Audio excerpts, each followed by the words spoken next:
Inilah ilustrasi persidangan. Saya lanjut. Dan kepada penegak hukum hari ini, ilustrasi ini adalah pengingat. Ketika proses terlalu lama dibiarkan, fitnah akan merasakan memiliki legitimasi. Lalu hakim mengangkat palunya gini ya.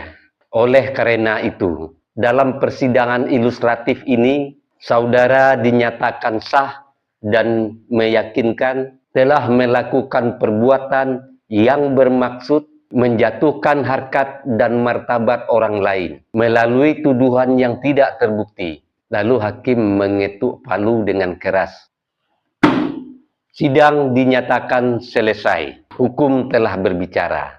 Ini hanyalah ilustrasi, namun pesannya nyata bahwa kritik berhenti ketika kebenaran telah diuji. Bahwa hukum bukanlah permainan kesabaran publik.